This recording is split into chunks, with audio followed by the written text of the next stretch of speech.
A vontade de Deus é que você creia no seu Filho.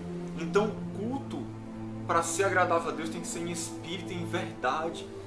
Porque o que Deus mais quer neste mundo é salvar pessoas. Será que você tem andado como um cristão de verdade? Não existe nada que a gente faça que possa comprar a salvação, porque Jesus já conquistou ela na cruz por nós. Versículo 4 diz assim: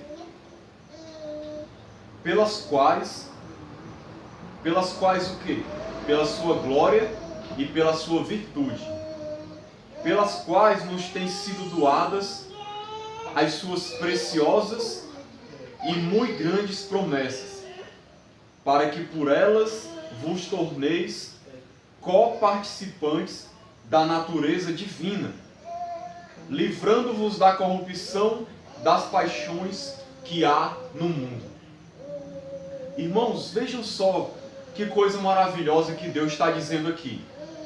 Às vezes a gente costuma ler esses versículos e a gente acha até as palavras tão complicadas que a gente não presta nem muita atenção no que Deus está dizendo aqui. Mas o que Deus está dizendo aqui através de Pedro é algo tão profundo. Se você prestar atenção nessas palavras, é algo tão profundo e maravilhoso o que Deus quer fazer por nós, irmãos. Ele está dizendo em outras palavras aqui o seguinte: que por meio da sua glória e virtude, ou seja, por meio do seu agir, da sua glória manifestada na nossa vida, do seu agir poderoso, da sua virtude, que também pode ser entendido como poder, do agir santo de Deus na nossa vida, Ele nos doou, nos tem sido doadas as suas preciosas e muito grandes promessas. Irmãos, Deus ele tem promessas grandes. Imagine uma coisa enorme, como diz aqui, ó, as suas preciosas e muito grandes promessas. Deus não doou para nós simplesmente algumas promessas. Tem gente que pensa, tem gente que diminui tanto o Evangelho, o reino de Deus, porque tem gente que acha que as promessas que Deus tem para a igreja são promessas materiais. Tem gente que está focalizando a sua vida em coisas materiais, achando que Deus chama as pessoas para a salvação para lhes dar carro novo, casa nova, empresa, status, poder, sucesso nessa vida, fama, sabe, libertação de problemas, de dificuldades, de doenças. Deus ele até pode fazer todas essas coisas, se assim for da sua vontade, se for o propósito dele para a nossa vida. Mas quando a Bíblia fala das preciosas e muito grandes promessas, a Bíblia não está falando das coisas deste mundo. Porque se fosse das coisas deste mundo, irmãos, até os incrédulos podem alcançar essas coisas. E eles até alcançam melhor do que nós. Geralmente, os incrédulos têm muito mais poder, fama, sucesso, dinheiro, saúde, riqueza, do que a igreja. Se você for prestar atenção, geralmente a igreja ela é um povo que vive à margem da sociedade, que não usufrui do que esse mundo tem. Não porque Deus não queira dar, mas porque geralmente nesse mundo capitalista que a gente vive, de uma competição tão grande, os ímpios muitas vezes prevalecem sobre o povo de Deus. Você vê muito mais ímpios, ricos, prósperos, com acesso à saúde, com acesso à educação, com carros bons, com empresas, com casas boas, do que muitas vezes os cristãos. Se essas fossem as promessas de Deus, então as promessas de Deus estariam se cumprindo no mundo e não na igreja. Essas preciosas e muito grandes promessas são coisas que o mundo não tem. E o mundo nunca vai ter. As pessoas do mundo não conhecem isso. E elas nunca vão conhecer. Mas Deus reservou essas coisas para mim e para você.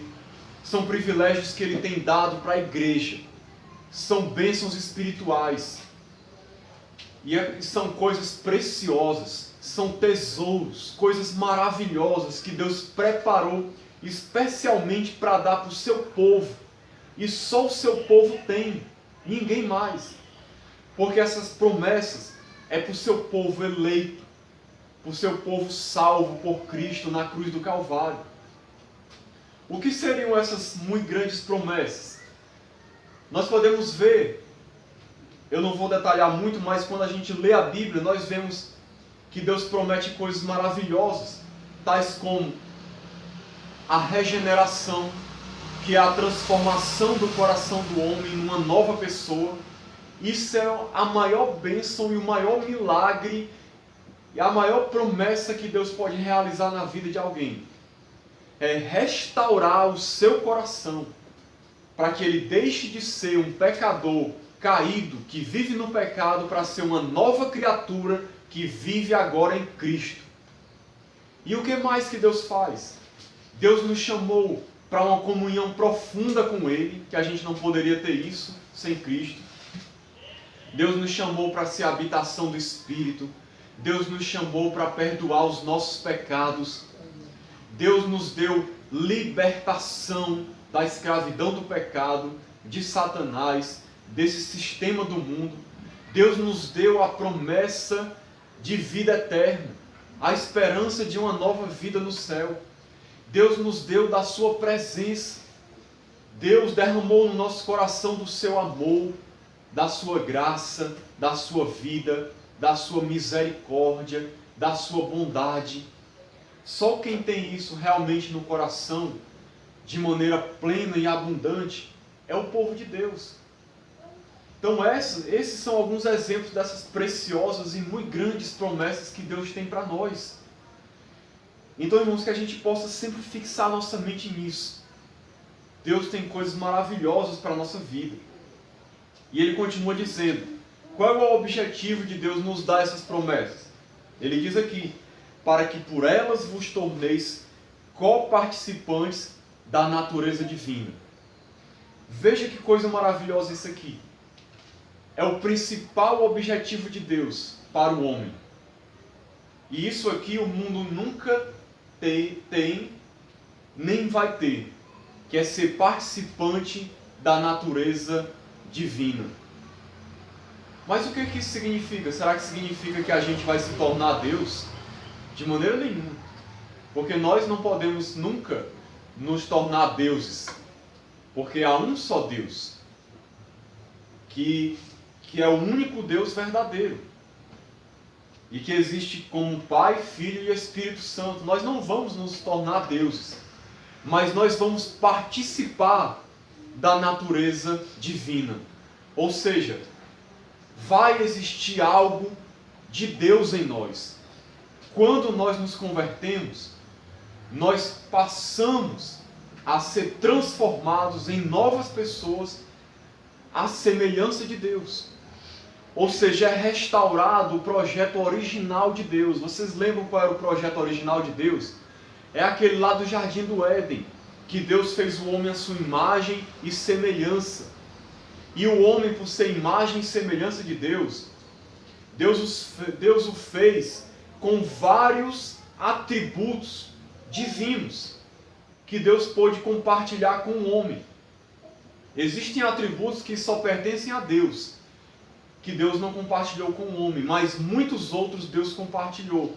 Por exemplo, a inteligência, sabedoria, bondade, capacidade de amar, de exercer misericórdia, de se compadecer, de ser generoso, capacidade de pensar, capacidade de ter sentimentos, de sentir alegria, de ter emoções, de estar feliz, de usufruir de felicidade. Tudo isso são atributos de Deus, que Deus colocou no homem quando nos fez. Só que isso se perdeu na queda. E qual é o grande projeto de Deus para nós? Deus quer restaurar isso em nós. Deus quer fazer de mim e de você pessoas mais e mais parecidas com Ele.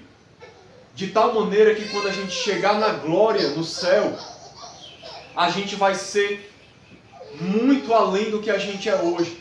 Nós vamos ser pessoas tão diferentes, tão mais elevadas no caráter, na maneira de ser, naquilo que a gente é, porque esses atributos vão ser muito mais desenvolvidos e muito mais de Deus vai estar em nós quando nós formos glorificados.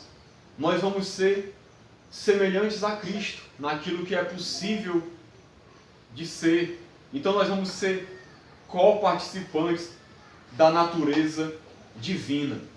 Esse é o grande propósito, irmãos. Guarde isso no seu coração. O grande propósito de Deus ter chamado a humanidade para a salvação é restaurar a imagem divina no homem que foi perdida. Pouco se fala sobre isso nas igrejas, mas isso é o que Deus mais quer fazer no coração das pessoas. Restaurar você, para que você volte a ser parecidíssimo com Ele, a ter um coração como o dele, a ser como Ele. E outra coisa que Ele vai fazer, livrando-vos da corrupção das paixões que há no mundo. Ao mesmo tempo que Deus nos transforma para ser participante da natureza divina, Deus nos liberta da corrupção das paixões do mundo, ou seja, os desejos que o mundo tem pelo pecado, por fazer coisas que desagradam a Deus, por andar de maneira errada, esses desejos que as pessoas têm de se alegrar no pecado, de se alegrar em fazer coisas que não agradam a Deus, coisas para satisfazer seus próprios desejos, desejos carnais, que satisfazem só a si mesmos, desejos egoístas. Essas são as paixões que há no mundo. Esse desejo desenfreado por pecar, por se afastar de Deus. E Deus quer nos livrar dessa corrupção. Ou seja, dessa coisa que corrompe, que deteriora a alma, que destrói o ser humano. Deus ele nos chamou para nos libertar disso, para nos libertar dessa escravidão do pecado. Então esse versículo 4, irmãos, você vê o quanto de coisa maravilhosa que diz aqui. Esse versículo 3 e o 4, se você puder ler depois com atenção, ele relata o propósito divino para a sua vida. O plano que Deus tem para você e para mim. Aquilo que Deus quer fazer em nós. Aquilo que Deus nos chamou para ser. É isso que relata aqui.